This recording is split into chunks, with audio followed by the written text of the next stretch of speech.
Thanks everybody. Thanks everybody. We're going to start again with the first panel of the symposium, which is performing and materializing art writing. Our moderator today is Amy Fung, and I will just introduce Amy, and then she will introduce the panelists. Amy Fung is a writer, researcher, and curator currently living based in Toronto, Canada, with a specialization in criticism, poetics, and the moving image. Fung received her master's in English and film studies from the University of Alberta in 2009 and was the artistic director of Images Festival, Toronto, from 2015 to 2017. Fung has published her writings in Canadian Art, Art Papers, See Magazine, Fuse and Freeze, among other publications, and is co-founder of Mice Magazine. Fung's recent curatorial projects have included a 2-day reading series featuring Maria Fusco, Eileen Miles, Lynn Tillman, and Jacob Wren, co-presented by ArtSpeak, the Western Front, and 221A in Vancouver. And also, They Made a Day Be a Day Here, a touring exhibition at the Art Gallery of Grand Prairie, the Mendel Art Gallery, and the School of Art Gallery, University of Manitoba. And Amy is currently writing her first book. Please join me in welcoming moderator Amy Fung.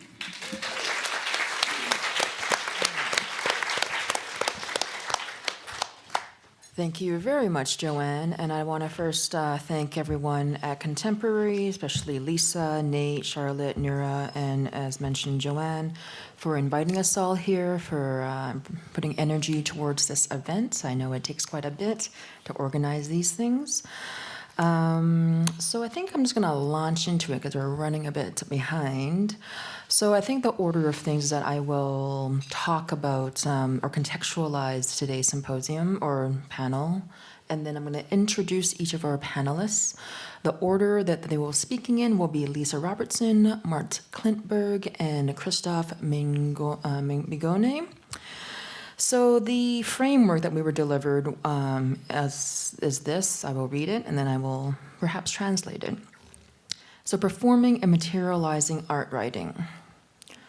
As writing calls and responds in proximity to bodies, both present and absent, what performativities of language embody speaking subjects?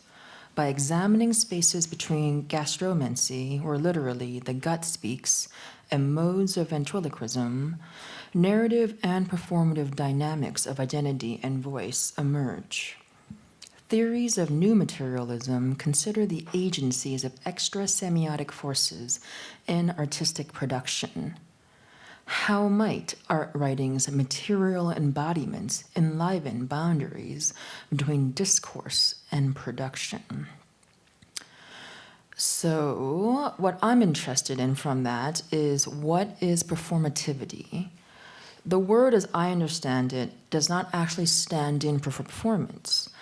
As that becomes quite redundant, everything is Performativity, as I understand it, is when something that does in its doing of it.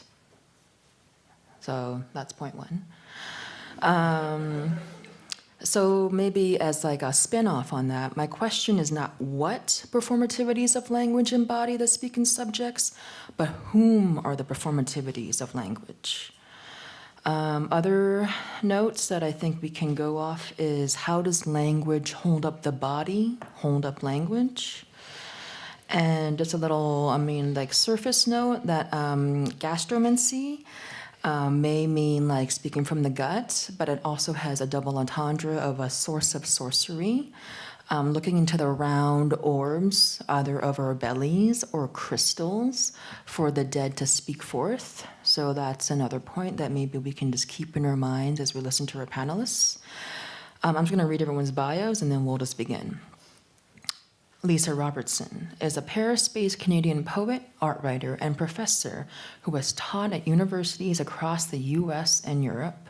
She is the author of the poetry collections Cinema of the Present, The Weather, Debbie, and escalogue, and the essay collections Occasional Work and 7 Walks from the Office for Soft Architecture, and Kneeling, as well as A Needle Walks into a Haystack, a correspondence with Matthew Stadler published by Koning Books in the 2014 Liverpool Biennial. Currently, Robertson is our visiting tutor at the Royal Academy at The Hague as part of their Masters in Artistic Research program. Mark Clintberg, to my immediate right, is a Canadian artist, critic, art historian whose practice moves across boundaries of production and discourse. Presented across Canada and internationally, his works use a range of materials and actions, expanding concepts of authorship and collaboration. His work has appeared in exhibitions across Canada, including the National Gallery of Canada, the Banff Centre and the Art Gallery of Alberta, and in the United States, Germany, and Portugal. He is also quite the chef. He didn't make us anything today, though. Christophe Migone is a Canadian artist, curator, and writer known for his multifaceted practice that moves between textual, performative, and sonic realms. Presented across Canada and internationally, including in 2012 when he performed as part of the Whitney Biennial, his work encourages audiences to reconsider the material and conceptual limits and potentials of language. He is currently assistant professor in the Department of Visual Arts at the University of Western Ontario. Take it away, Lisa. Thanks. I'll just say I'm not based in Paris. I live in a village of about 290 people. It's not Paris. It takes me about 3 hours to get to Paris by 2 different trains and a long car ride, just to give a bit of geographical perspective. I could, I'm a writer. I can't afford to live in Paris. Or any city, actually. Let alone Vancouver, where I'm from. This morning, I will narrate a peculiar and, for me, unprecedented experience. In short, it is this. One morning, some 3 or 4 months ago, I woke up in a hotel with the sound, irrefutable inner knowledge, or at least conviction, that it was I who had written the complete works of Baudelaire, the French poet who lived between 1821 and 1867, and whose book Les Fleurs du Mal, first published in 1857, was tried immediately on charges of obscenity. I should hasten to explain that I have not been a lifelong reader, nor an impassioned one particularly, of Baudelaire. I have received his work secondhand, belatedly, reading Benjamin, like most of my contemporaries in the arts, reading Mallarmé, as do so many of my poetry colleagues, translating Émile Benveniste's Baudelairean notes, recently discovered in the Linguist's Archive, or simply by looking at the photographic portraits by his good friend Nadar, admiring the cut of his jackets as part of my research in the history of fashion. In a way, I absorbed Baudelaire without having read much. There was a flurry of reading in the autumn of last year when I discovered in his prose writings the incendiary figure of the menopausal dandy. I taught 1 or 2 seminars on the relationship of his prose poems to Montaigne and Rousseau. Then, unexpectedly and all at once, I received the entire authorship of his work. The art salons, the letters, the prose poems, the itinerant criticism, and of course, the verse poems, and the translations. It was not that I became Baudelaire. I remained myself, admittedly, with some disappointment. What follows is an account of this strange transmission.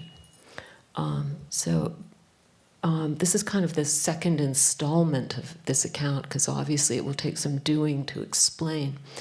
But I'm just going to, I've got 3 images on postcards that I'm just going to ask you to circulate around so you can take a look at them as I'm speaking.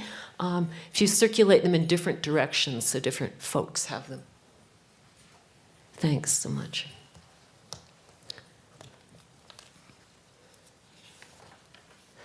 The Baudelaire fractal.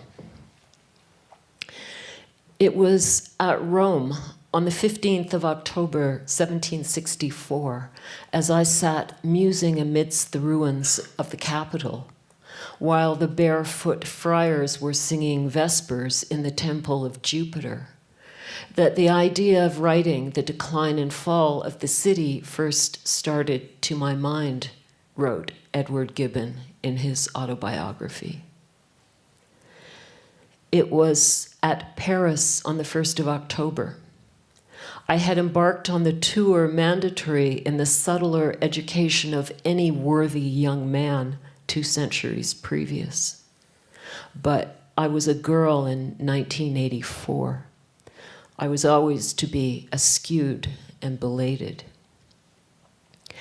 Madonna was on all the kiosk posters. The little jug of hot milk was poured into the cup separately at the table. Predictably, I preferred Fanny Ardant. I arrived by train very early in the morning, and the hotels were not yet open in the Latin Quarter.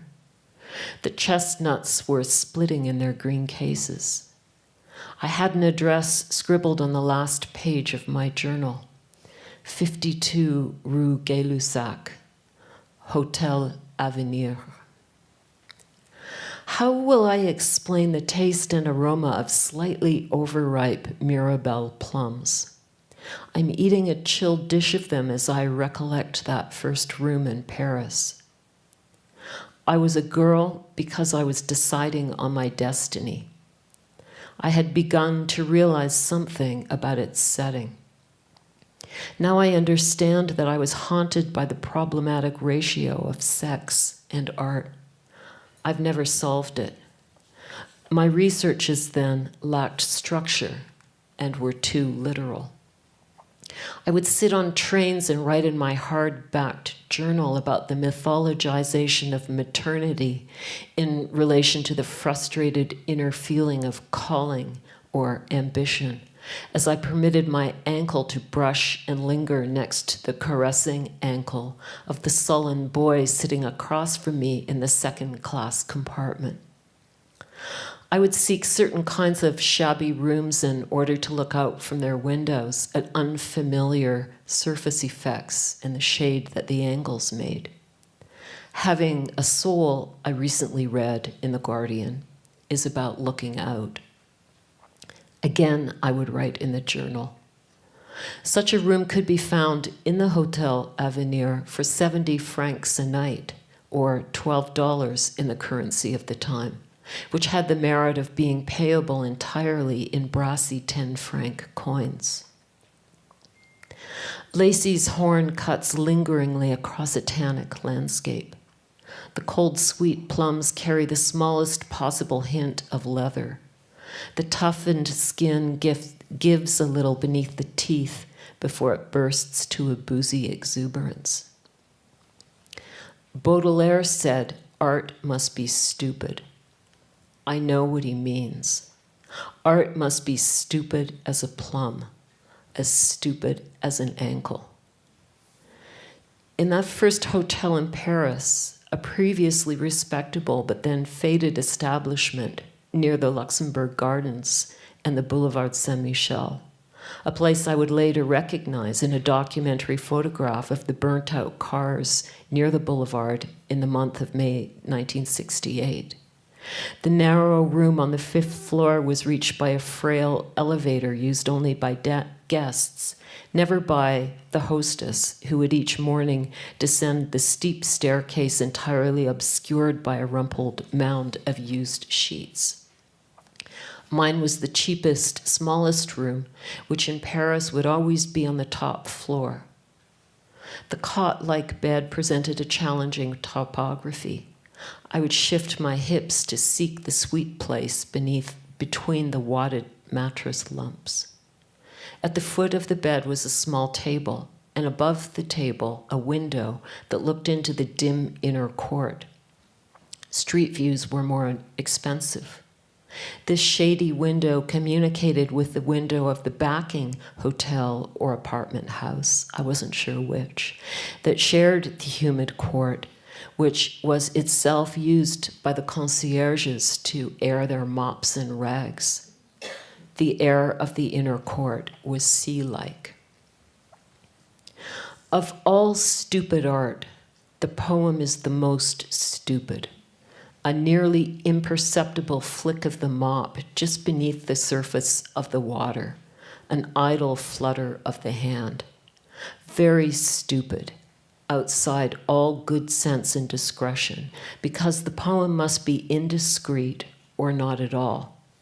It should just trail loosely, aimlessly in the hospitable water, floating on the sea or swimming.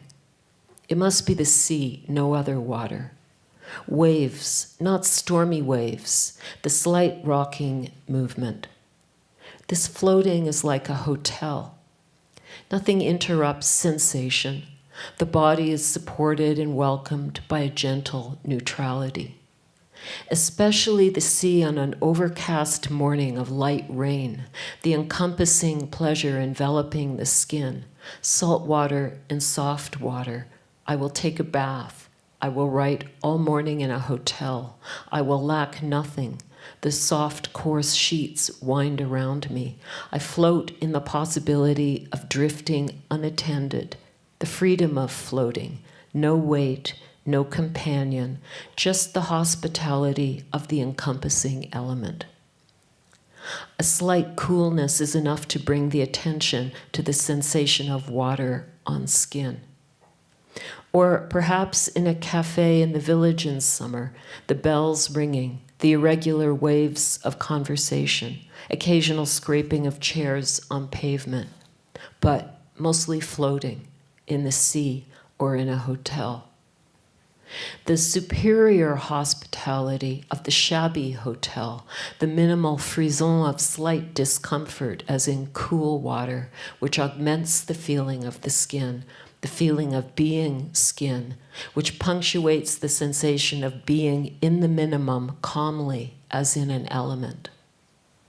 The elemental hospitality of the inferior hotel, felt in the minimal, even ironical welcome, the absence of any exaggeration or luxury which would leave one in its debt, the muteness of the clerk. This is the stupidity I crave. In the communicating window, close across the dim court, adrift in this hospitable element, not glancing upward from his heavy black book, there is a boy. The image of the serious youth seated at his writing table will have become the key to everything I've followed in my life. Only this morning, eating plums, consulting said journal, which by a peculiar chance I've preserved all these decades since, do I rediscover that the first hotel was called The Future. I know that he also looked outwards across the court to notice me sitting at the foot of the bed to work at my own table, frowning over my Penguin Classic, writing in the brown leather-bound volume, too heavy, too formal, too contrived for my cheap nylon traveling satchel. I know this because I received his gaze and returned it. This mute exchange would ripen in me, tenacious, volatile, unsuspected, through all the travels that were to follow, the movements between and within cities, from hotels to libraries, from desk to bath. Eventually, through a clandestine but thorough metamorphosis of my sentiments, the gaze would become in me the authorship of the complete work of Baudelaire. Time in water is pliable. The greenish mop scent drifting upwards, weed-like, the boat-like creaking of the wooden shutters, the liquidity of the smoke of the Baudelairean boy with his close-cropped dark hair in the communicating window, the quivering shadow in refracted light. In fact, the court was a sea in the way it combined so many separate things in a subtly swirling, rocking motion to make of them a single encompassing element. The shared gaze through the humid court with the Baudelairean boy inaugurated in me a series of concepts that I could not at the time fully recognize. Then I would not have called them concepts, I would have said sentiments. With my lazy habits, my vague tendency to drift only on the substance of another's desire, the desire, say, of a boy in gardens, or on boulevards, or on stairwells, or in seminars, as I clasped my penguin Nietzsche, worn soft by incomprehension. I say concepts with the habitual grandeur of my now aging generation. I had received the image of the youthful Baudelaire through the medium of the moppish air of the Hotel of the Future's inner court. Such is a girl's destiny, this scant, cheap enclosure of fumy potential that will later reveal itself as the elemental core of her life. She will sit at tables, eating overripe plums and burning incense, frowning a little, her sleeves rolled, no, her jacket unbuttoned at the top to show the saffron-colored neck scarf. The narrow gray court will have become her matrix. In this way, the objection of architecture will always guide her towards her calling. Service corridors, aeration chutes, thinly partitioned ad hoc bedrooms, an extremely small kitchen improvised in what had been the closet of a once bourgeois house, the lurid patterns on residual linoleum in another closet beneath the stairs. The stupidity of poetry could only survive in the milieu of the unrepresented cheapness of it all.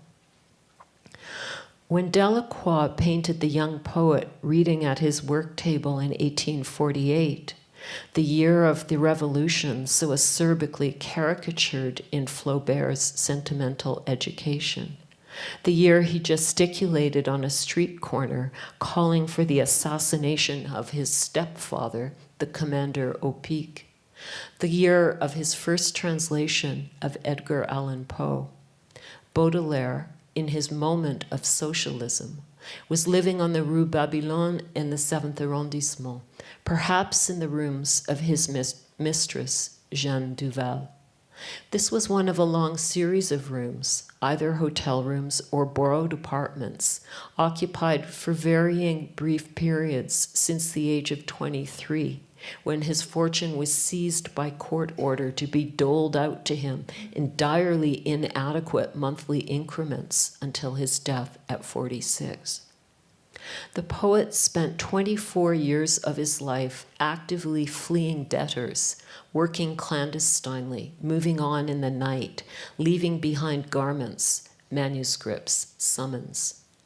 It is astounding that under these extreme conditions he was able to write anything. Here he seems to be sitting on a carmine-colored divan and is perhaps wearing a matching lap rug. A bare wooden table is pulled close to balance on its lip, the open weight of the thick black volume which the young man, pipe in mouth, is intensely focused on reading. 2 other books are stacked on a ribbon-tied dark green mottled cardboard folder of the kind still available in most French stationers' shops. And beside this still life, a tall white feather pen slashes diagonally upwards from the inkwell into the putty-toned shadow. The opaque plume has captured the late slant of light. So has the creamy splayed decal edge of the open book. Similarly lit is the poet's delicate left hand resting at his side, expressive in its immobility. I recall the Goncourt brothers in their journals describing Baudelaire some 10 years later dining in the Café Riche, a stylish place for publishers and the last Regency drunks, as they said, following the unhappy trial of Les Fleurs du Mal. Quote, his shirt open at the neck and his head shaved, just as if he were going to be guillotined. A single affectation, his little hands washed and cared for, the nails kept scrupulously clean. His expressive hands, one quizzically posed beneath his chin decorated with a little quirky beard, a beard with the air of an amusing form of punctuation, the other hand worrying the arm of the ornate wooden armchair in which he was seated, occupy the foreground also of the earlier portrait by Émile Desrois, noted by his friend hanging in the poet's combined study and bedroom during his early period of luxury at the Hôtel Pimodin, and kept during the long itinerancy that Baudelaire struggled to wear lightly. But for now I want to stay with the story of the portrait by Courbet, who was to show the painting in 1855, along with 40 other of his own works, in a temporarily rented hangar-like wooden building as part of an exuberantly reactive exhibition of his own devising called the Pavilion of Realism. His monumental painting, The Artist's Studio, a real allegory summing up 7 years of my artistic and moral life, had been rejected by the jury of the Exposition Universelle, although the artist had previously enjoyed considerable success with his portraits. He responded to the rejection with enthusiasm, borrowing money to fund the temporary wooden shelter, first imagined in his correspondence as a circus tent, next to the exhibition hall of the Exposition Universelle. To enter the Pavilion of Realism, you paid a nominal fee.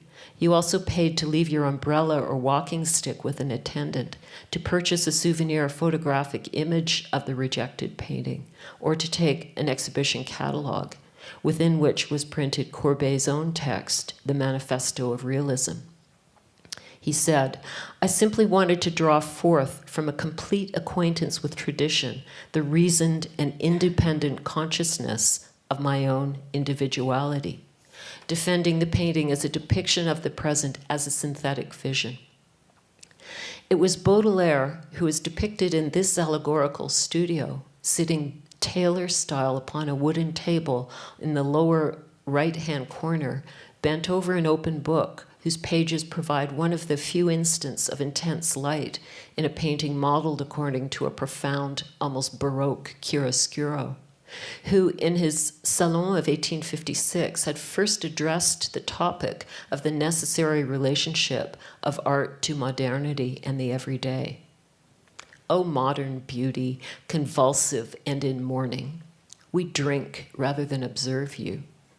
The other figures in the allegory are all floating across the thickly painted shadow. One of these shadows, near the seated poet, is the painted-out person of Baudelaire's black mistress, Jeanne Duval. It is likely that the image of the poet in Courbet's allegorical studio has been transposed from the earlier portrait.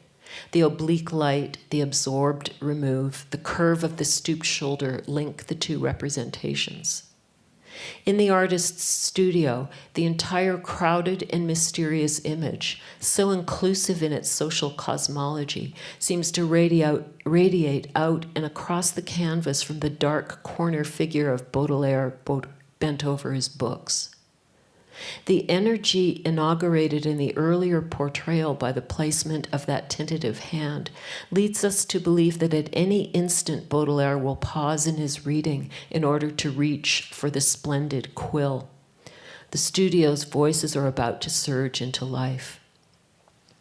When I began to write, I vibrated with an almost immediately disappointed ambition, but I liked paper and I liked ink. This much has remained constant, or at least serial. The ambition had to do with a hoped-for relation between sentences and sensation. I believed that my future was located in the fragrant interstices of this relation, that an architecture capable of welcoming my essentially naive nudity would reveal itself on the threshold of the page. I had no worldly knowledge and thus no aspirations towards anything that might be termed a literary society.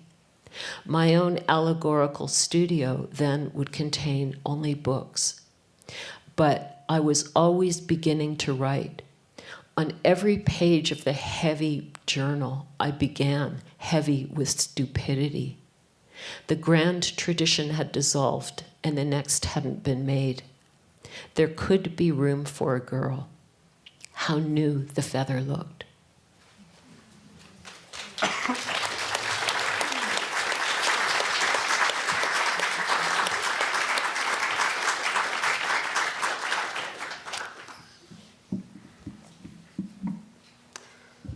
There's a visual element to my presentation. That is not the beginning.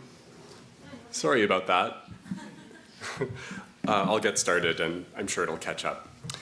Hi, everyone. This talk is focused on writing in my artistic practice as it's enmeshed in my work as an academic and a writer. And I've chosen to title my talk Between Us because I'm interested in talking about how art writing is a membrane through which contact occurs, and writing as a means for the erotic, in fact, because it involves the thrill of unexpected touch between strangers, colleagues, lovers, and others. Here I'm accessing the ideas of Audre Lorde, and I'd like to invite Audre Lorde into the room, someone who writes about the erotic, and I'd like to quote her. In order to perpetuate itself, every oppression must corrupt or distort those various sources of power within the culture of the oppressed that can provide energy for change. For women, this has meant a suppression of the erotic as a considered source of power and information within our lives. That's the end of the quotation. This provocative idea has genuinely helped me to think about my position as a queer artist, writer, and art historian who wants to maintain and explore eros and pleasure in my practice. I want to propose that it's productive to think about how artists, people who write about art, see their own erotic power distorted and stolen through systems of pragmatism and also Philistinism. I also want to honor Lorde's unique vision as a radical, brilliant writer situated as a Black lesbian writing in 1978. So obviously a very different position from which I speak to you all today. Writing can be messy. And today we are in a condition of being awash in text.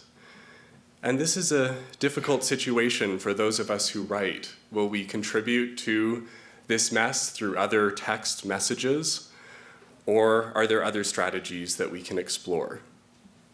We also find ourselves integrated into systems and relationships of affinity and disagreement that drive how we write and what we write. And maybe I'll mention at this point that any of the images that I'm showing right now come from my own practice unless they're otherwise attributed in a caption. For me, it's helpful to think about frottage and about my role as a frotteur, someone that's interested in rubbing up against surfaces and also institutions and sometimes people and what they write. Here I'm thinking about two definitions for frottage. One of them is one that comes from the history of drawing. So to make a frottage is to use a piece of paper to take a rubbing or impression from another surface. And then, of course, there's a sexual form of frottage, which is actually a policed form of sexual pleasure, one that has been policed and is very active to this day within the queer community. I'm interested in the intersection of these two forms of frottage in my day-to-day life. And I can say with a lot of pride that I am a frotteur, and that's one of the reasons why I made this series of badges. When I think about frottage, I think about getting emotional, and I think about getting erotic in what I do. And that's been a kind of guiding light for me in the past several years of my practice.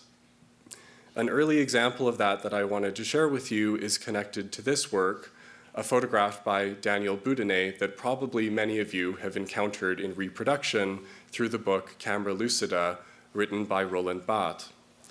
Barthes chose to use this photograph as the opening image, and indeed it's the only color reproduction that is in the edition of the book that I'm thinking of, actually. But as far as I know, it's the only color reproduction that's ever been included in the book.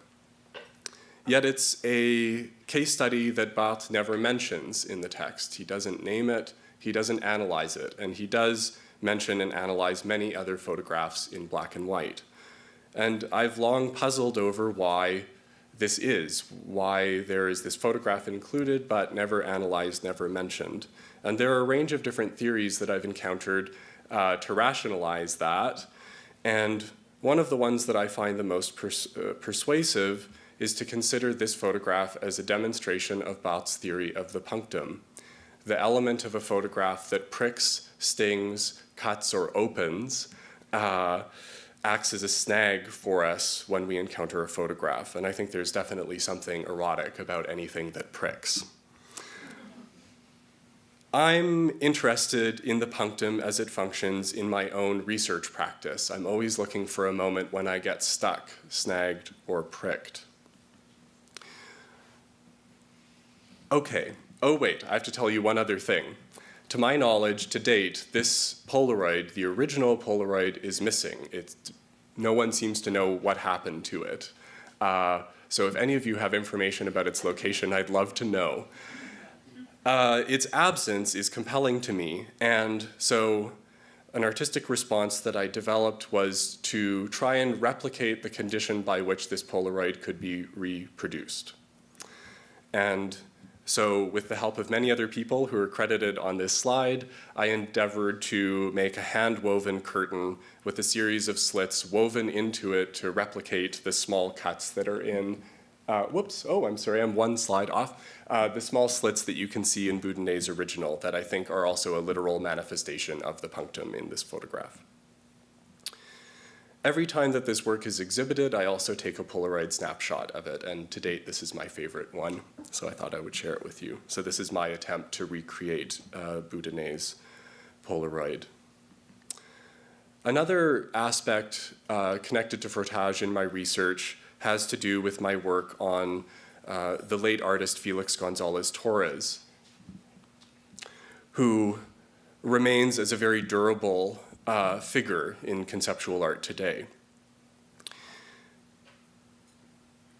While I was conducting my research on Felix Gonzalez-Torres during my master's degree, I realized that I was steadily falling in love with him, and also his partner, both of whom are deceased and were at the time of my research.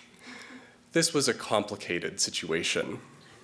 How to be in frottage with someone that I would never have the chance to meet,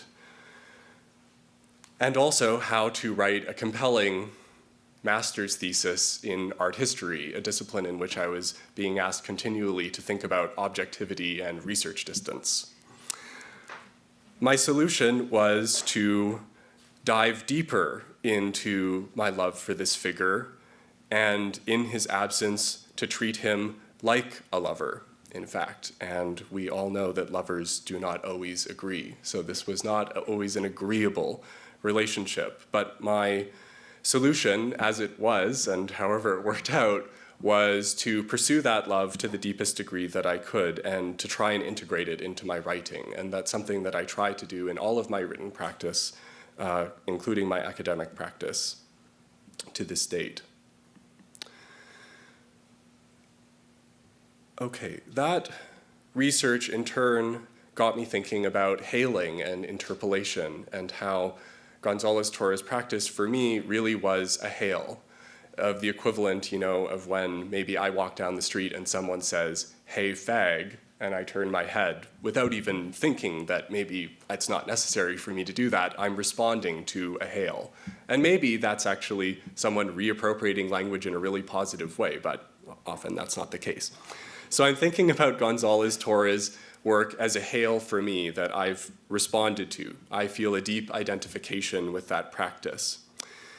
And so in my work, I'm now thinking about setting up conditions of hailing and interpretation, or pardon me, interpolation for my audience. And that's the root of this work, Meet Me in the Woods. And I'm not going to go through a full explanation of this work and what it is. I'm just going to focus on the message and the location of this piece, which is a public artwork at the Banff Centre that was commissioned by the Walter Phillips Gallery and the Alberta Foundation of the Arts, and it was installed in 2010. So with this piece, I wanted to explore writing and text in my work, but also to explore prepositions and hailing. And this was really the start of my interest in automatic writing, because this message was generated out of a series of automatic writing exercises that I pursued. In the early discussions around this work, I had a fascinating conversation with a curator that I know and respect, who raised some concerns about the message, "Meet me in the woods," and what that might imply in the town of Banff. And I'm going to paraphrase, but okay, we're not joking around, it's actually a direct quote. I can clearly remember what this person said. They said, "Mark, is it about gay sex? I just need to know if it's about gay sex." And that question really resonated with me, because I loved that it had to be asked, and the position that this text put that curator into so that they felt that they had to ask. It's a question that I still will not answer. This is the parallel text. It's a two-part message, "Meet me in the town," a very different sort of invitation. Because we're in Banff, I thought I would show another recent work of mine commissioned for the Alberta Biennial for an exhibition curated by Peter Rake and Christy Trinier. And this work, I'm very grateful for their support to make this piece possible. This piece is an anamorphic message that's composed out of LED lights that appears on the ceiling of a theater lobby that's also the Walter Phillips Gallery satellite space. And I've chosen to show you this work from the correct viewing position, although I'm much more interested in the skewed and queer views, the queer angles, or the looking awry that happens with this piece. Because when you first enter the space, the message is a complete jumble. You're seeing it backwards and with all of these LED lights hanging at kind of discontiguous angles. So it's only after you've chosen to make a passageway and cross the entire gallery that's what makes it possible for you to read this message. I think that there's something mournful about this message, absolutely, but for me, also it opens up a kind of world of possibility about the ghosts of relationship gone by. I've never really believed in the idea of an end in a relationship. I think that relationships just continually shift. So even if I decide that a certain author is no longer for me and I'm just not going to engage with author X, and I have a lot of those, I can never quite get over them. They're always haunting me, and I want to think about those hauntings productively in my practice. Hence this work, Not Over You. I really believe that personally I am never over a relationship. With this piece, which also came out of automatic writing, I wanted to explore spatial and affective crossover. So what happens when the feeling that you have coincides with the position that you find yourself in spatially? When the space we occupy defines our feeling, or perhaps more excitingly, when our feelings define space. And yeah, I'm always interested in the latter more than the former. So this is a poster multiple, clearly invested in the legacy of Felix Gonzalez-Torres. Recently, because of contemporary Calgary, I had the opportunity to reproduce this edition, which at first was one-sided, to make a two-sided version, and this seemed like the only appropriate follow-up. Of course, you'll notice that one of the words has just been removed and that all of the infrastructure for it to be replaced remains there, just in case someone changes their mind. And I think it's always good with messages like this to be able to change your mind, even over the course of a couple of minutes, so you can flip the poster over. This next work that I wanted to share with you is a commissioned piece that remains important to me, even though it was made it's not that long ago, about 1.5 years ago. It remains important to me. So this is a piece that was commissioned for the Artist-Run Center in Winnipeg, Window, the only 24-hour Artist-Run Center in Winnipeg. I was invited to do a work for this window, and what I decided to do was create signage for the window that would suggest an imaginary business that existed somewhere in the building. And so this is the sign that I made, and I have a feeling that because of the luminosity of the room, I'm going to move ahead to another image that will show what it actually says more easily, but this gives you a sense of its scale.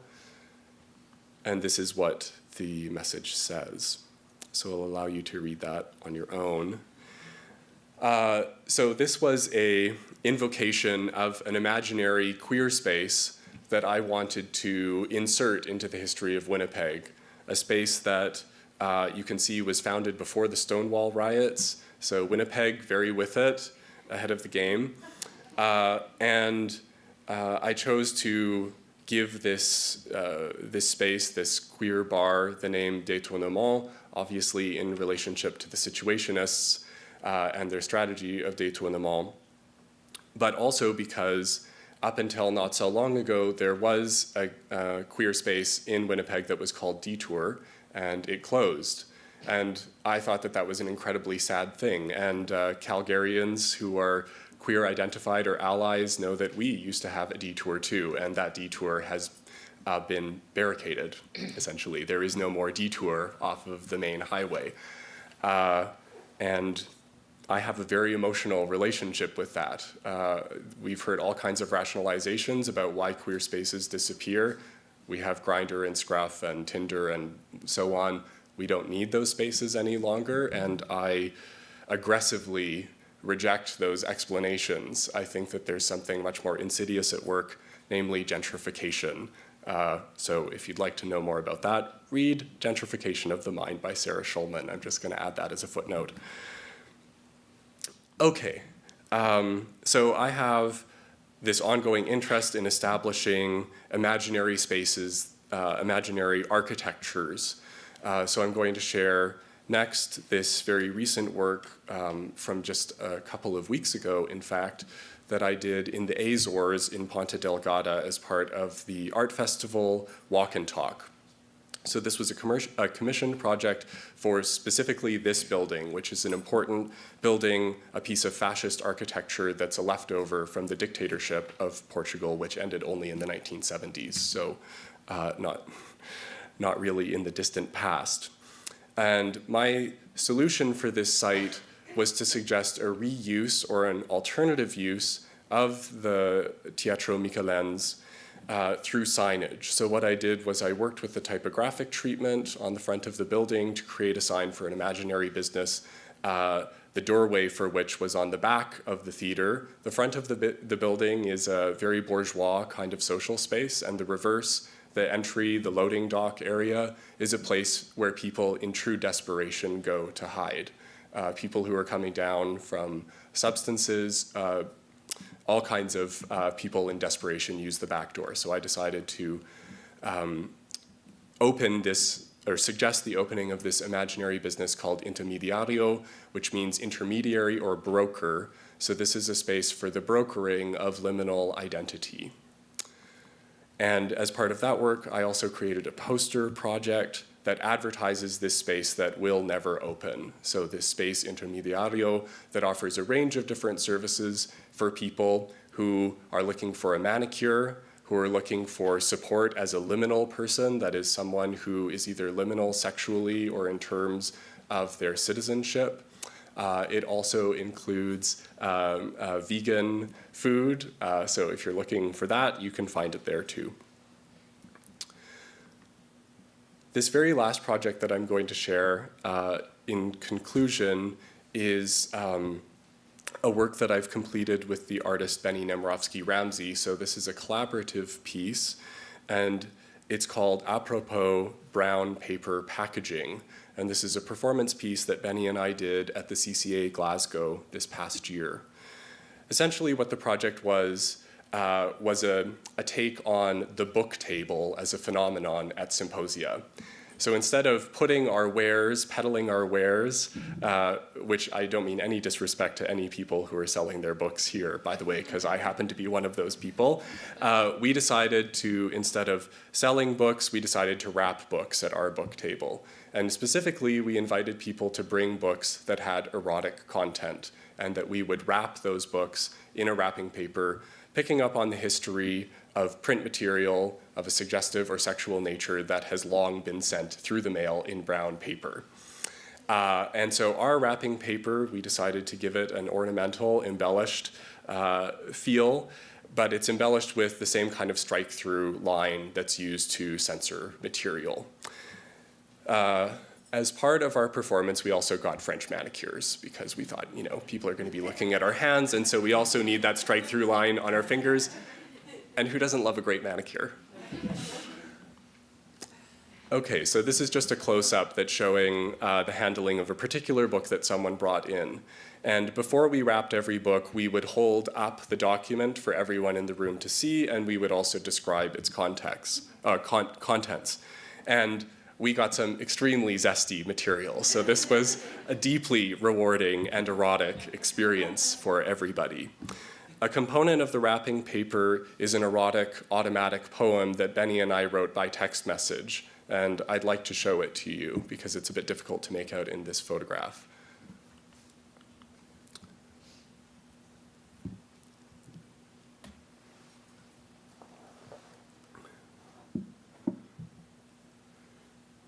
So in this poem, Benny and I are interested in exploring the membrane and the wrapping of the erotic in various forms of physiology and anatomy. And this has sparked a series of erotic automatic poems that Benny and I have been working on for a couple of different projects. So I'm looking forward to sharing some of those at another time in the future. In conclusion, I'd just like to say that my overarching ambition in my work is to occasion an encounter and frottage in order to unlock and unleash power. And I invite you to seek the erotic in the space between us. Thanks.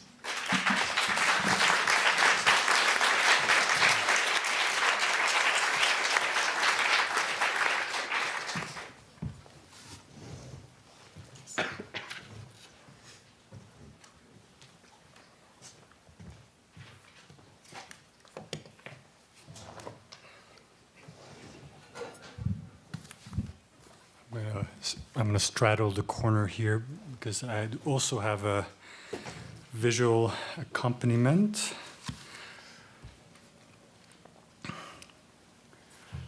Shut up.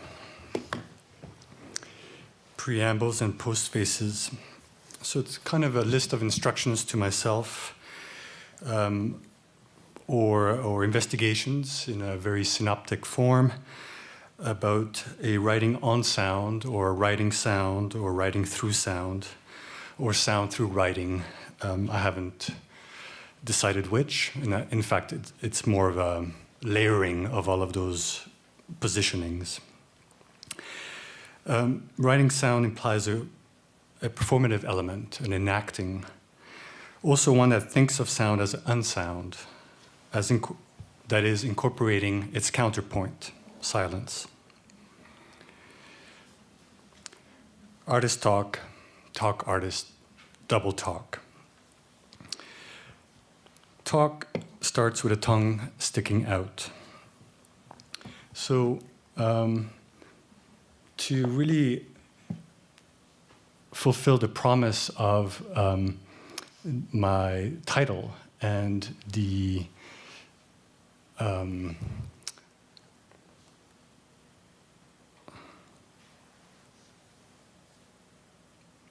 would be to shut up, but since I'm and to shut up, but I guess marking that fact, and since I don't have the time to really only do that, and I like the paradox of failing my proposition from the start, I will play the tongue sticking out here on the side, even though it's kind of misbehaving, but here it is. And the angle is probably not good for all of you, or if any. You'll just have to imagine a tongue sticking out as far as it can for as long as it can.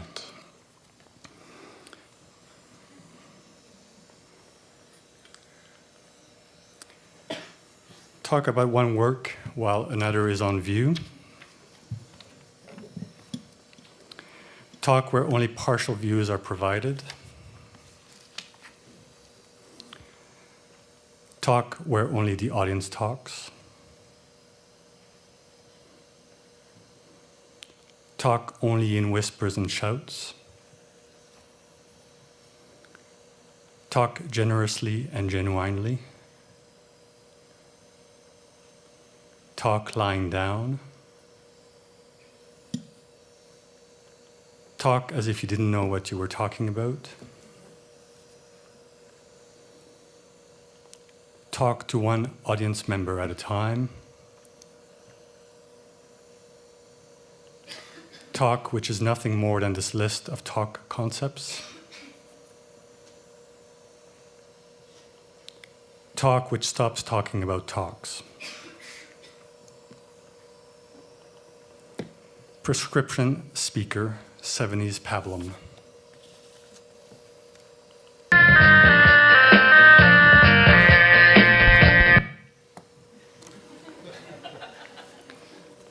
An alphabetical. So despite my stated interest in shutting up, paradoxically, but only seemingly, I am resolutely, consistently, and ultimately interested in voices that are vexed, whispered, disarticulated, and vehiculated, radiated, fibrillated, electrocuted, fondled, contorted, throated, transpired, vagabonded, phantomized and phased, jaundiced, venomous, fanged, flippant, incontinent, relayed, pre- and post-determined,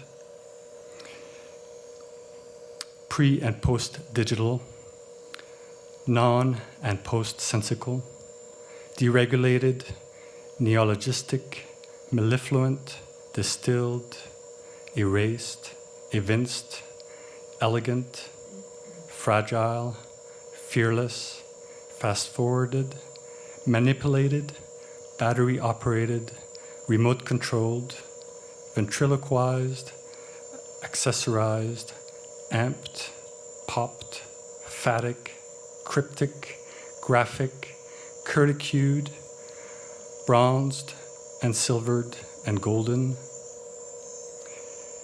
glittered, demonized, marginalized, radicalized, present, effervescent, jocular, giddy, impish, spectacular, unpopular but populated, polluted, lingual and colossal, salivaphile, lecherous, licentious, ravenous, projected, reverberated, blasé, disabused, far-fetched, distinguished, debased, measured, slurred, sing-songed, charged, modulated, masticated, ridiculous, ambiguous, assiduous, and an alphabetical.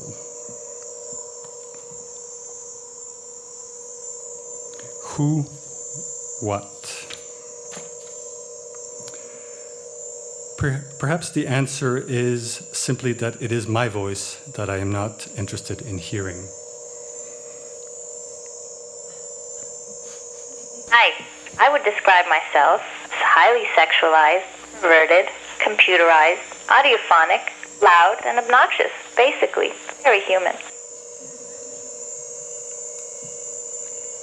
Wartime.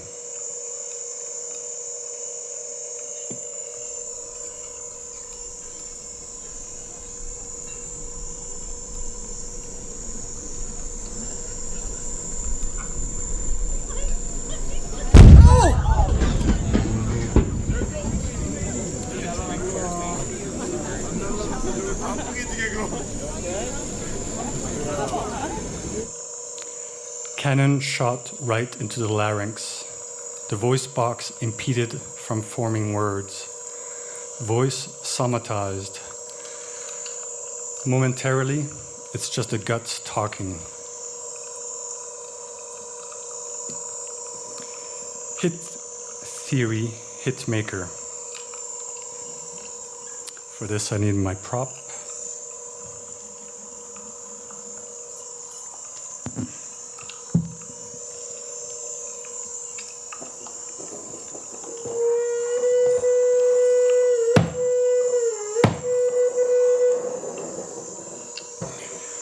A few years ago, I was in a similar gathering as the present one, and at one point the audience was asked what we had been struck by so far.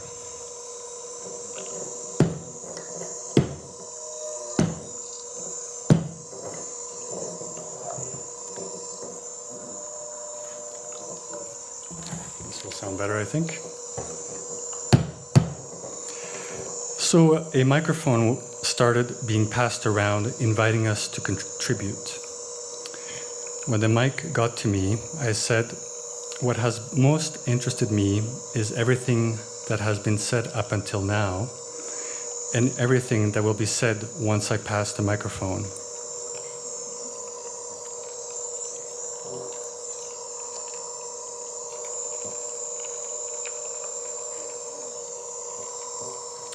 This kind of Cajun erasure, or polite refusal à la Bartleby, in which one is removed from the equation by making a statement of effacement, could be submitted as an ingredient to an incipient theory of listening, and one that understands this act as a constitutive component of a community.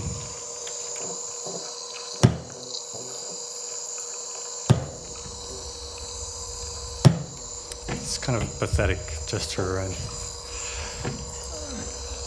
well, intentionally.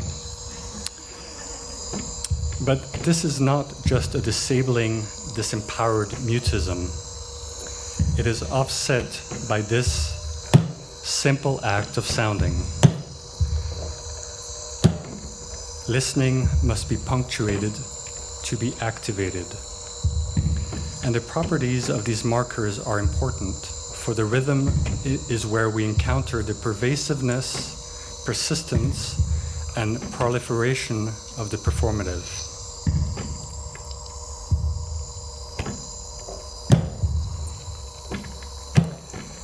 The rhythm is not always steady nor singular.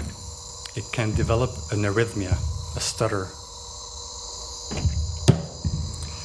Given this unsteadiness, in the coming community, Agamben, quoting from Bloch, who transcribed it from Benjamin, who heard it from Scholem, speaks of, quote, the tiny displacement, unquote, that is going to be the marker of the world to come in comparison to the present one.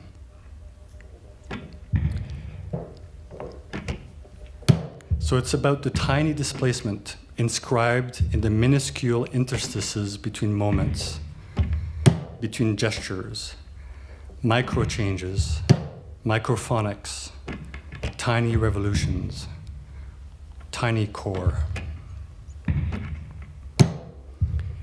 So, pretty much everything as it is now, just a little different. In other words, the smallness of the gesture is not proportional to the scale of its potential consequence. Mark time, a mark, a hit, marking hits. I am a hit maker. Oops.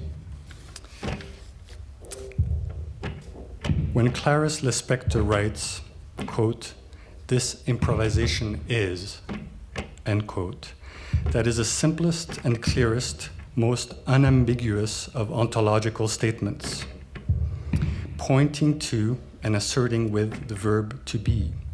It simply is.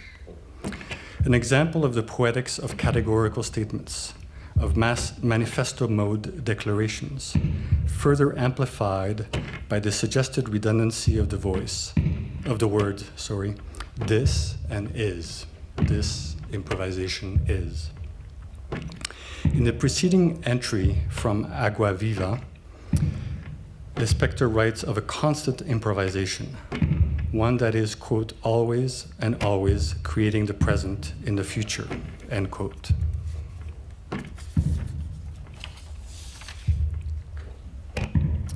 The present is the unstable tense most invoked in relation to improvisation. It's the slippery time.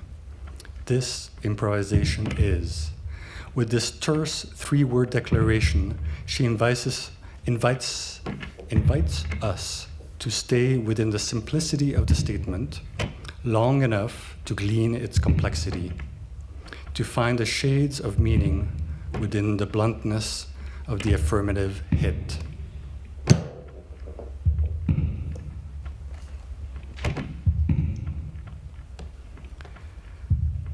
Soundfulnessless.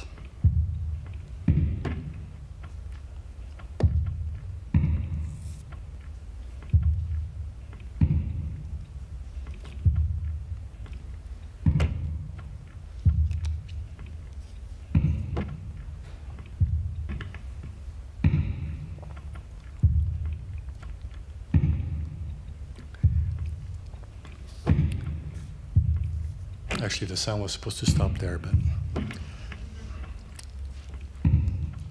The rise and fall of the sounds and silences from Mars.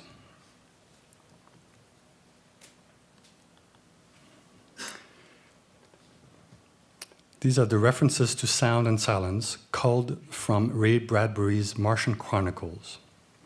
Page 1 in my paperback copy was the only one without any.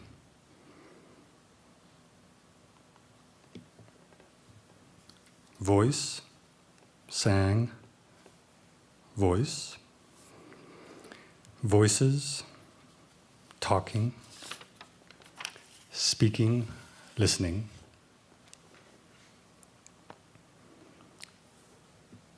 Page 3. Heard, songs quietly, gasping, cried, heard cry, murmured, cried, cried. Said, softly, said, said, said, spoke, quietly, singing song, whispering, sang. First and last, sentence, word.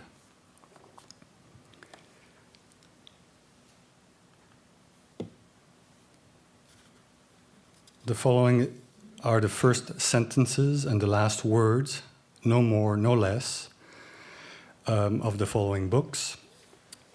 This is a project where I'm doing my entire library and I do it in paragraph chunks. So this is the result of one.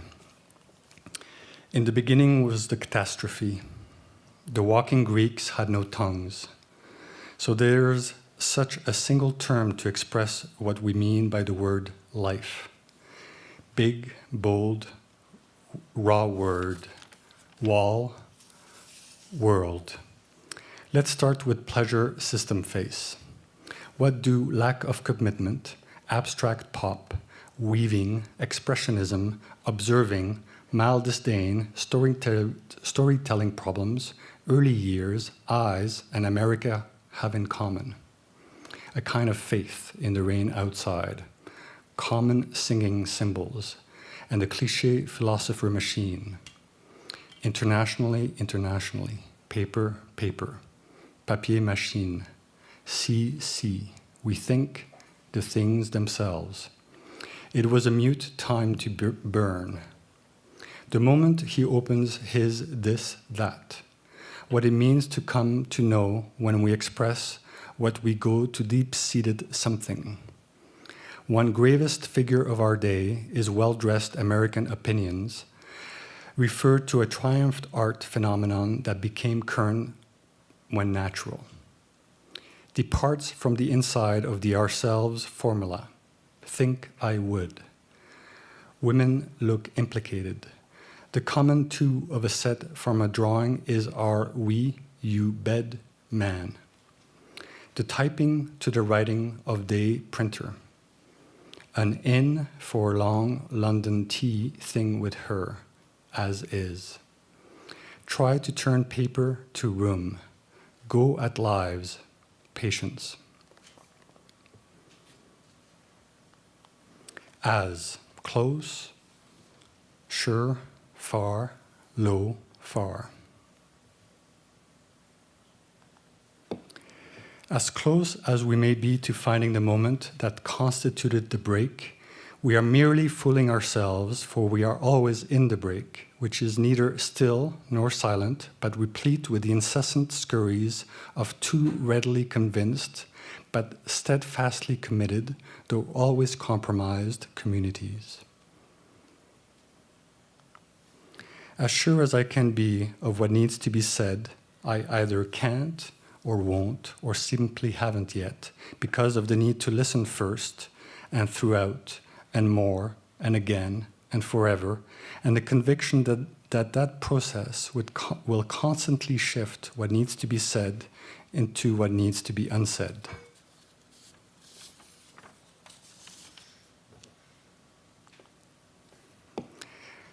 As far as I know is not good enough. As far as you know isn't either.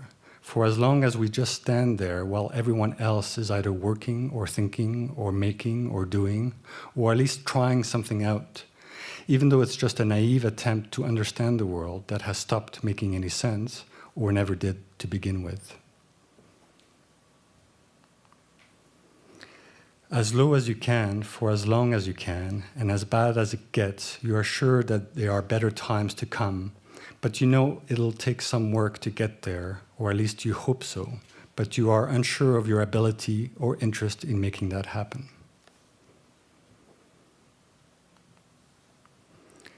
As far as you can, for as long as you can, and as fast as you can, as if you could, but you doubt you'll be able to, or at least you never have, and it would be a miracle if you ever did.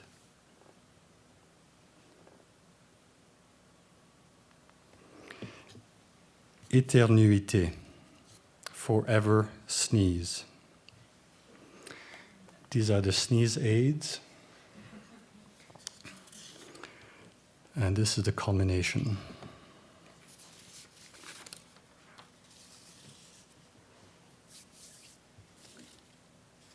It should be playing.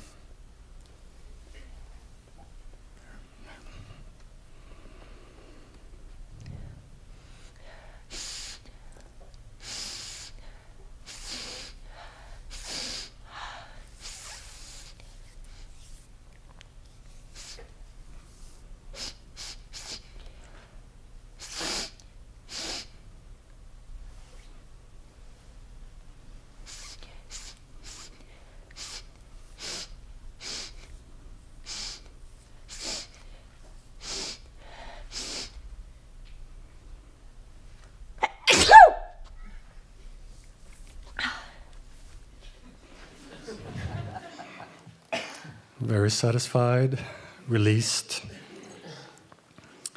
And to conclude, release.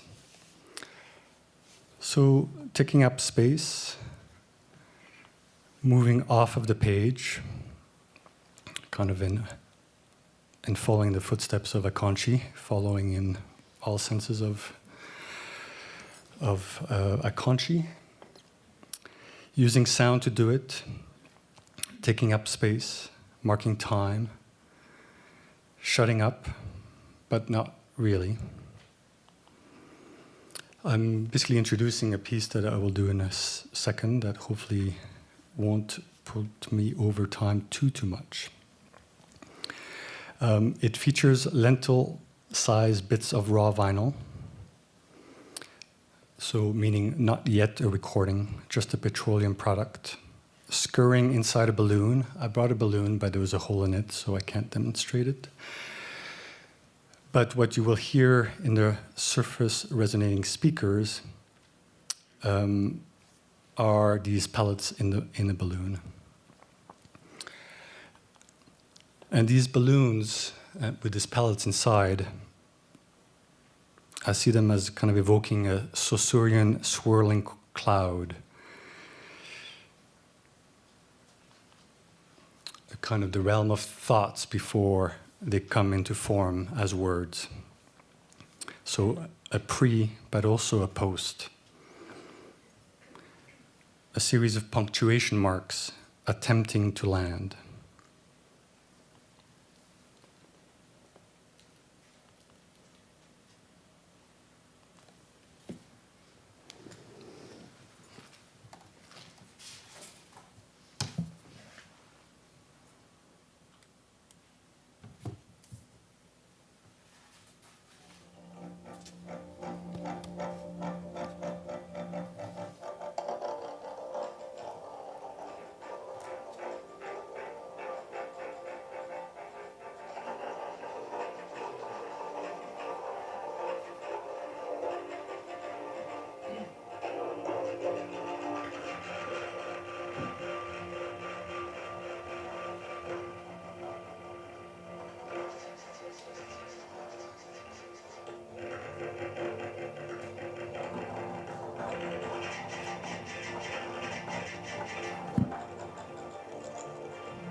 Thank you very much, Christoph, Lisa, and Mark. I feel like we've just spent a morning summoning a lot of people, places, and perhaps spirits or things. I kind of just want to go over the notes I've made, perhaps because we've kind of gone on quite a journey just now. These are just like literally the raw notes I just took, so bear with me, but perhaps we can start a conversation based on what you've heard and what I've heard. So we begin with this very Kafkaesque waking up as not a beetle, but as the person who wrote Baudelaire. And of course, we all know that Charles Baudelaire was a poet, a French poet, a flaneur, and possibly the first art critic that we know of. So one of the questions that comes up is, what is the difference between the body of Baudelaire and the body who wrote his words? The problematic ratio of sex and art, stupid like a plum, like an ankle, the study of stupid, a metamorphosis of my sentiments. How do spaces, places, sounds and decors, objects, people, change us, affect us? The poet actively fleeing from debt is the time the poet who actively flees from debt sums up that the time we write is the time we steal. The grand tradition has dissolved. So with Mark, the thrill of the unexpected touch, art writing as a membrane, a porous skin, the conjuring again, the summoning of Audre Lorde. Eros is stolen through systems of pragmatism and power, the messiness of text, of the body, and what the body can do. Frottage in the everyday. While you were talking, it really also made me remember this lovely essay by Wayne Kosterbaum's Why is Art Emotional? It's a great text. Daniel Baudelair's Polaroid. You kind of become the undertaker to recreate this version that we remember through feelings. The ever-presence of necrophilia in the art world and the incestuousness of it takes a turn through Eros. Conjuring again Deleuze, we all know that Eros is also quite ill. The perpetual hailing of lovers and potential lovers, the hauntings, which on the flip side is a longing, the generative space of Eros. I love that Detour is a barricaded queer space, that Winnipeg is a place that's with it. Wrapping erotic in embellished brown paper, the French manicure as censor to unleash power. Christof, layering of positions of sounds, writing through sound, instructive writing of talking and not talking, to look at talking, the sound of not speaking, to shut up and to fail, maleficent, the disavowal of voice momentarily is just to get talking and to listening and to the pathetic gestures of intentional not writing. The punctuation of sound begins, the soft sound loud. Writing is really listening. Writing is not speaking. Performing, improvisation is when something that does and it's doing of it. Words have no meaning if there is no silence. It was a mute time to burn. What is this long and low diphthong? Now, what sound is a low, long and low diphthong? How closely can I listen? And how closely can you? How do we make sense of things that never made any sense to begin with? Take a deep breath and let it all out. So I've been tasked to moderate this very vast and expansive panel. So I think perhaps we can begin with the question of what does your gut tell you? I'm wondering maybe we can start with Christof on the end. Do you want to explain that question? I guess like from the framework, I get the sense that we're being pushed towards the discussion of like art writing as we know it right now is in this realm between, you know, this like quote unquote serious art criticism and quote unquote like very, as it was mentioned earlier, this very like complimentary, almost like dressed up press releases. And I feel like the question that comes to my mind often is like, you know, it's really boils down to who the writer is. You know, like we're not interchangeable beings that write the same things and have the same thoughts. And so like, when I ask you, what does your gut mean? Your gut is like your very essence, like your own, like it's only your own. And so like, what do you have to say about writing? I mean, you just did a whole performance of it, but maybe we can translate that into words. Okay, accept the challenge. Don't know if I'll be up to it, but I think one thing that I find about writing, especially when it's writing about something, is this position of being at the sidelines of it. And what I mean by that is you can be a complement, but not necessarily complementary. We were talking about the negative or a virulent critique. Whatever the position, it seems like the writer is always an appendage to the work. And that's a position that, at least personally, I feel a certain discomfort in. I acknowledge that position, but I resist it as well, where I see the need to inhabit and to invest. And I think that's where, at least for me, the performative element come in, so that it, already the word ventriloquize was mentioned a couple of times. There's this, in a respectful way, but there's a necessity to inhabit the work, to be able to, and vice versa, for the work to inhabit you. And I guess the more I am talking, I think the more trite it seems, because it seems obvious. So I'll pass on the word. Yeah. Does anyone have anything to add to the gut and what your gut's saying? Lisa?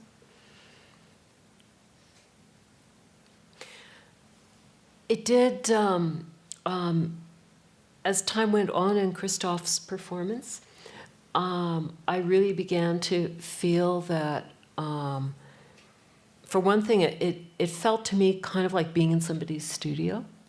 There's all these great little gadgets start coming out, and some of them do or don't work, and there's something a bit rinky-dinky but really fabulous and courageous in a subtle way about them. And so that was one thing I was just enjoying about your performance. And then I began to feel your performance as a different mode of explication of this idea of stupidity that I was seizing on in Baudelaire's art and literary criticism. Baudelaire said that about poetry first, actually, and so I decided to misquote him, and he said poetry must be stupid, and I thought, well, I'm just going to say art must be stupid. So I misquoted, I decided to it's a miscitation.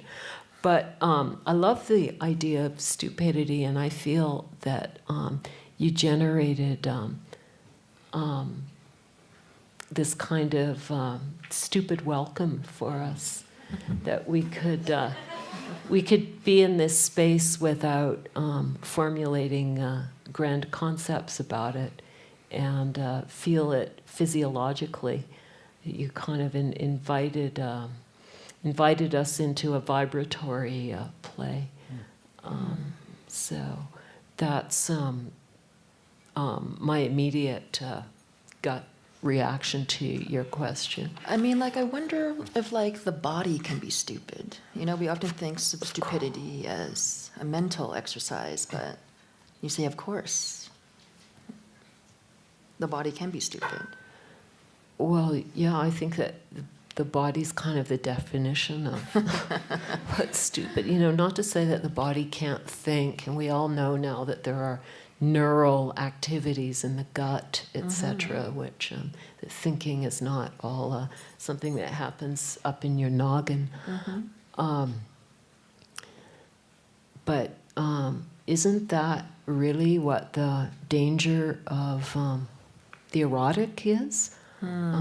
To permit the stupidity of the body to move in whatever direction it's going to move Right, in to time. satisfy itself, yes. Yeah. Mark, do you have anything to say about the stupidity of Eros? Wow. Well, maybe I'll respond to your gut question Okay, all right. first. I think it's worth pointing out that the gut is a passageway and that it has two ends. I'm using one of them right now, and you all know where the other one is. And I'm thinking about how, maybe we can think of that as a metaphor for our encounters with text, I suppose. And I've been thinking a lot about probiotic lately as a metaphor. So the texts and practices that we encounter and choose to invite in, and how those act as a kind of probiotic, or maybe as a virus, to populate and occupy our gut, I guess. Because I'm interested in the long, like the long story of encounter with writing and art, and how things tend to pop back again 20 years later or 15 years later. So that's my way of thinking about the gut. Okay. And is the erotic stupid? Only in the best possible way, I guess. I mean, yeah, in the same way that, pleasure, I think, is in part a celebration of frivolity. And I mean, in my own research, I'm really intrigued by the feminization of frivolity and how that's been positioned pejoratively to say, oh, well, anything that's frivolous, like flower arranging, gift wrapping, is also feminine, and that means it's bad. And so shouldn't Eros be allowed to be stupid and frivolity-driven? You know, I think that's ultimately a good thing. Maybe I'll stop there, though. Okay, all right. Yeah. I guess tying it back to the overall theme of art writing, where is Eros in writing, or art writing? I put it in quotations, as I also think that's, like, you know, how everyone's like, I'm an art curator, I'm an art, writer. It's just like, it's like redundant, like, we're just like writers and curators and whatever. It's like, I'm an art, like, visitor, like, it doesn't matter. You are like what you are. But like, it's like these like two imaginary camps of art writing that has merged as of late, as we keep turning back onto ourselves. Like, I mean, this was maybe the 4th art writing conference that I've heard of in the last 5 years that's just about art writing. And I think that's something that we can talk about later as a larger group. But where is space for Eros in art writing when art writing is actually seen as something commercial, something that exists in publications, in catalogs, in object form? where we are trying and often unable to survive as arts writers? Where is the room for a desire? Lisa? Do you have anything to say about that? Well, I kind of have a whole group of really unformulated beginnings of notions. And one is that art writing and the various systems of publication and distribution that are part of this production are becoming more and more highly institutionalized. I mean, personally, I tend to say that I'm a poet, and I started writing for the visual arts because it was a way to make some cash. Because basically, poetry, doesn't really, nobody would really pay you money to write a poem. So I try to use art writing and use the institutional space of art writing in order to get away with writing a poem. And so I get a charge from that. It's kind of, what can I get away with in this instance is, in a certain way, the kind of adolescent impulse I have. And I think that there is a kind of a bit of an eros to that when you're kind of working at the openings of an institution, and perhaps kind of loitering outside those openings and making some kind of claim on the space which is happening outside whatever you might imagine the official discourse to be. But I do want to say that, there's only an official discourse in all of its, irritating or stimulating dimensions, insofar as we participated in it and agree what it is. So I think part of the interesting sort of, words like interdisciplinary and cross-disciplinary get so bandied about, but I'm not sure what else to say right now at the moment. I'm gonna, just for the moment, say the interdisciplinary status of art writing is a way for us to keep this field as open as possible. And to be to just be in the space as sound artists, as poets, as installation artists. I mean, I think that's one thing that's kind of quite interesting about the grouping in our panel, is we all chose to kind of occupy this space from quite different, from the point of view of very, very different practices and different disciplinary engagements. So, that's what I've found stimulating, and,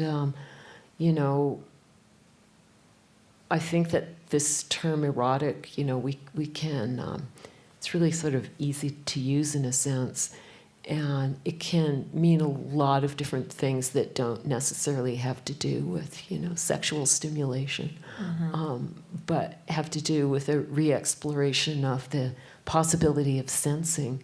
Yes.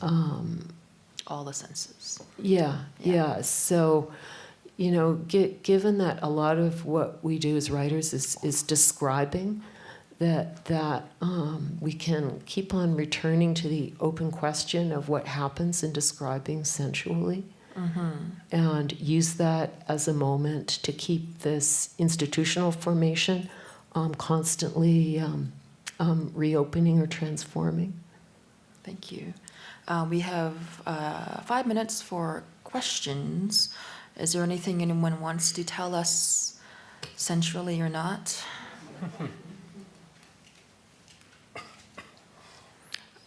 Okay, Joanne? I also have like a backup question if necessary.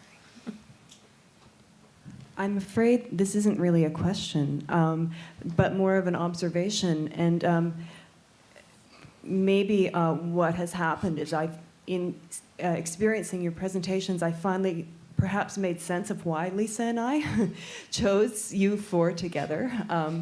But it seemed like I located in each of your presentations an offering of a kind of sharing of space. Okay, so it's kind of like in each of your situations, you are offering forth the figure, which would be the enunciative judgment of the critic, but also a ground that surrounds it and makes it possible to be spoken, right? So in the case of Mark, the poster, over you, not over you, leaving the infrastructure there so we can see the infrastructure and what is spoken at the same time. Christoph, in your case, I'm thinking more of the blanks that, the sonic blanks, but also the blank pages that we have in extra-textual. And in Lisa, there could be room for a girl in the male canon that was kind of initiated, arguably, by Baudelaire. So this figure-ground relationship, I'm curious to know what people think of that, and if that's a strategy for making space for others within the practice of art writing. There's a question. Does anyone want to respond? Or can we move to the next question and see whether we can roll it all together into a conversation? Yeah, go. It's coming. It's coming. Thank you. I had a question for Mark. You cited the work of Felix Gonzalez-Torres, and obviously a huge component of his practice was looking at the concept of the virus and working within the cracks. And a colleague of mine is considered a kind of eminent expert, Nancy Spector, on the work. She's the one who curated the Venice project that you showcased today. And I mean, something that we do as in the field of curating or writing is often working within the cracks, especially when we don't fit into the kind of dominant discourse. And something I also noted in your work was that idea of smuggling, that contraband came into it, and I'm fascinated by that subject, and especially when dealing with a lot of complex questions, the wrapping, and how do you bring the two? Are you looking at them overlapping in an overlapping fashion, looking at both kind of contraband being something or smuggling, and then the idea of the virus, something that spreads and something that has to be kind of more coded, is quite fascinating, so I wanted to point that out. Thanks for your perspective and also for the question. I suppose that one of my answers is that in my practice, I'm interested in ambiguity as a key component, and I think that that was such a mark of success in Gonzalez-Torres' work because, like you say, I mean, he considered his work to be a virus that managed to enter into the institution, and it's one of the reasons why I wanted to talk about probiotics and the viral, because, in a climate of culture war, it's potentially much more powerful to have a pile of candy called placebo in the middle of a gallery rather than, a depiction of anal intercourse. It's easier to get the placebo into the institution, but ultimately I think the long-term effect is more powerful. It's less inflammatory. And I would say that especially considering all the things that have happened in 2017, and even in the last week in this city, that we are in a state of culture war. I don't think that we can refer to that in the past tense any longer. And I think there are many strategies for responding to that condition. For me, ambiguity is one that has worked particularly well. But then again, I mean, putting the word vulva on wrapping paper is hardly ambiguous. But it's integrated as a kind of embellishment. So I hope that begins to answer your question. It's fascinating, this idea of culture wars, because this is what we're speaking about all the time now, that we've entered that period again with this conservative government, especially those of us that live in the United States, and with what's happening in Europe as well. It's an interesting turn. And I'd like to think of this, and it came up earlier about amnesia, kind of nostalgia, this whole idea that, especially in the US, after 4 to 8 years, you wipe the kind of slate clean, and then you kind of completely forget. And I will talk a bit about this later on, kind of revisionist art histories and revisionist writings, and I think that's what's recurring. Thank you. I've been told we're out of time for now, but I think we're just in the beginning of a conversation. So I think I'm passing it off to Lisa. I'd like to thank everyone and everyone here, and Lisa.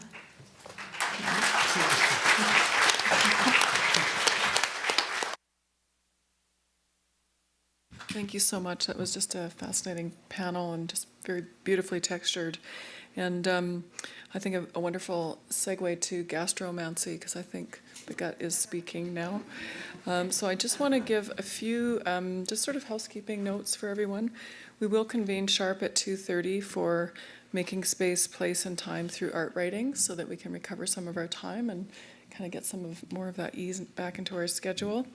And there are recommendations in your brochure for lunch on page 30 of your abstracts, and you'll all have also a ticket for Cafe Rosso and Phil and Sebastian, a discount card, and those are both right on Stephen Avenue, so you can find them quite easily. I want to remind panelists to pick up their per diems and at registration if they haven't already done that, and their checks. And I also just wanted to remind you to check out our partner organization, Trucks Camper Subtext, which is near the entrance of the Arts Commons at Cappuccini, where the restaurant is. And they're on site from 9 to 7 every day, bright yellow camper van. And they have special workshops planned with Amy Fung and with Jean Randolph over the lunch hours. Amy's workshop is There Is No Such Thing as Your Objectivity, a workshop on the art of non-descriptive writing. Series of micro writing workshops for 6 people each day, so you do need to sign up for that. And also Dr. Jean Randolph will be hosting a group workshop titled An Intellectual Adventure for Passive and Assertive People. So please check that out in the camper van over the lunch hours. And just a reminder, this evening we have oral cosmologies at 8:30 p.m. at the Legion downtown. Have a wonderful lunch break.